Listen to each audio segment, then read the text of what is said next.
Okay, Grandmasters, here's the solutions video. I hope you did the work before you came here first, because that's the only way to learn this stuff. So as I recommended, I hope you used real pieces and a board, because that's exactly what you see in your games. You're not going to be using computers in your tournaments. You're going to be using real pieces. So hopefully this exercise helped.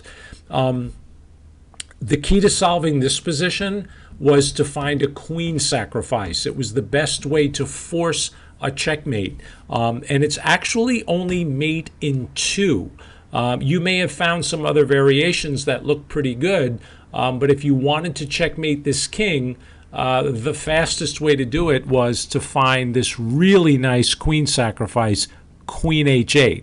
And that move forces this bishop here on g7 to take the queen. It's the only move. The king can't move. He can't take the queen because of the knight, and he can't take the knight because of this rook over here. So why would we want the bishop to take our queen? Well, it would give you this position. And if you can see it, then you would find the second move, which is mate. Queen h6, that's it. A nice thing about knights when you do use them for checkmates, they can never be blocked. So if you can visualize a knight check that can't be captured, you know that the king is going to move, because that's the only other way. So in this case, he can't move because of these 3 squares all covered by the rook. Okay, so there's a checkmate. I'll show it to you one more time. It's really a nice checkmate. It's a queen sacrifice. And the idea is to clear the rank, this rank here with the rook, by playing knight h6 checkmate. Okay, there are those 3 squares again. So that was number 1. Okay, number 2 was really cool. And the way to solve this one is to take advantage of the pawn that's up here on f7. I'll highlight this guy. That pawn, if it gets to the edge of the board, don't forget the rule. It can become any piece except for another king. And by under-promoting the pawn to a knight would have found the fastest way to checkmate the king. So let's go through it slowly. Knight g6 check. And don't forget, the pawn covers that square. So the king was forced to move to h7. And these are all master games, by the way. I didn't make these puzzles up. These are from real master games. You take the rook with check, and you see that the knight stops the king from coming out, and the pawn stops him from coming to g8. So the only move is to go to h8. And the nice thing to see here is that your queen is going to cover that square, this one, if the pawn is not there. So the way to win is to recheck with the knight, forcing the king to h7, and then turning the pawn into a knight. How cool is that? That really happened in the game. That's a really nice checkmate. Okay, you guys see it? All right, that was number 2. Okay, number 3. This one, really nice.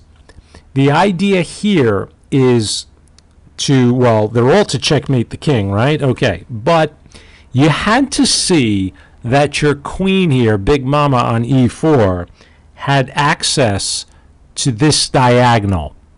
And if she could reach that square with a check, the king would have a problem, because he'd have to be caught in these squares here. Now remember, with these 2 rooks on the board, we can actually fight for this square, force the black king here, then check with the queen on this square. So I want you to visualize this in your head, because if you didn't solve it, then maybe this video will help you see it. So you can set the board back up and just follow along the video.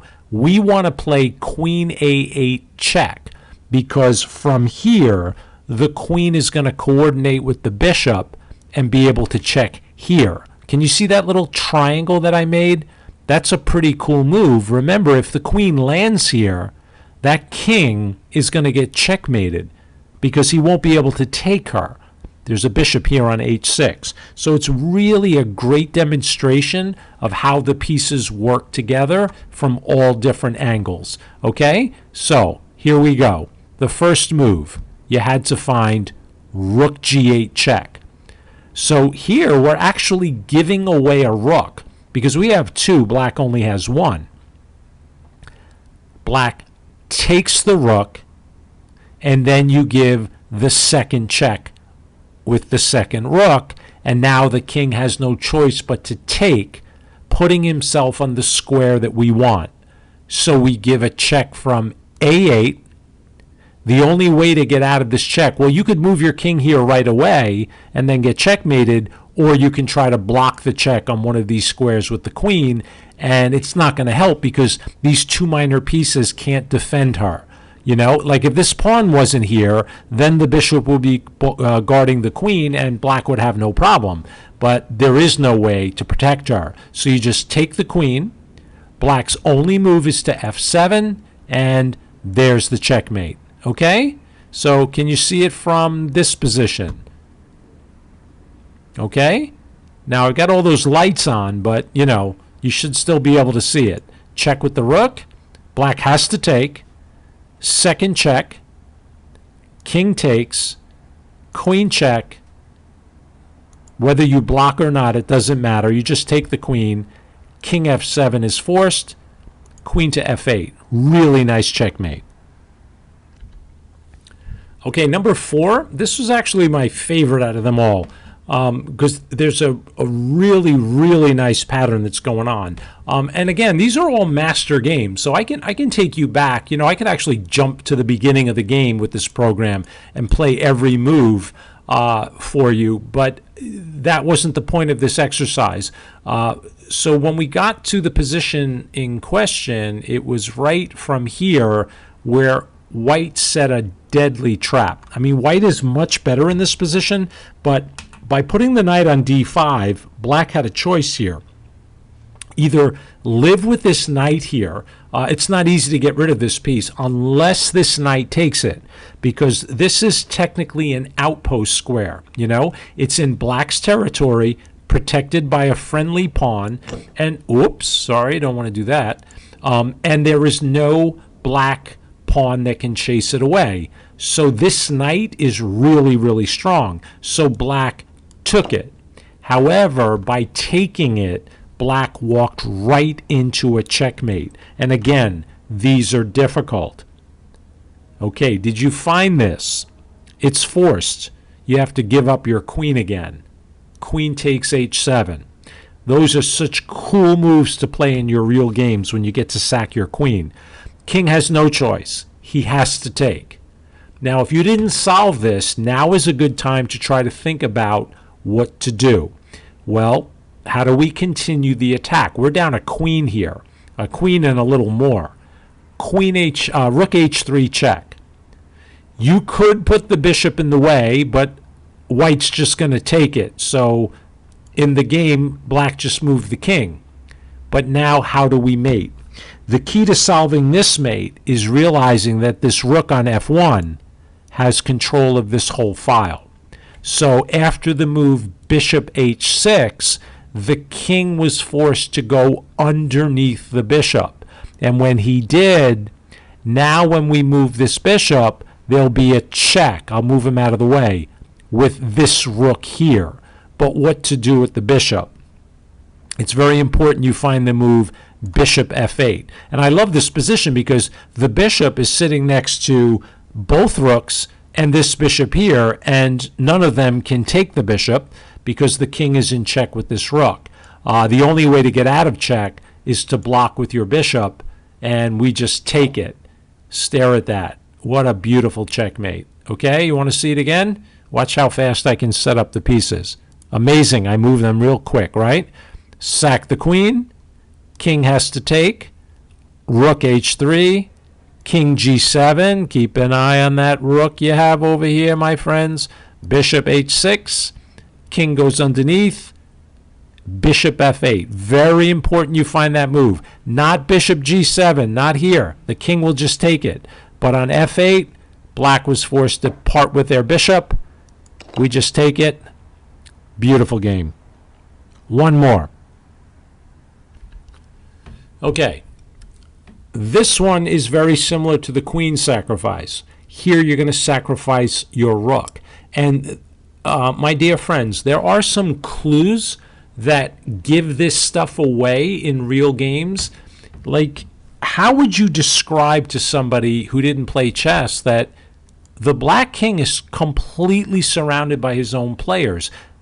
A lot of times you would think, well, that's really good. There's a lot of protection. Well, that's true, and it's not true, because by being in that position, you are actually taking away a lot of escape squares for the king.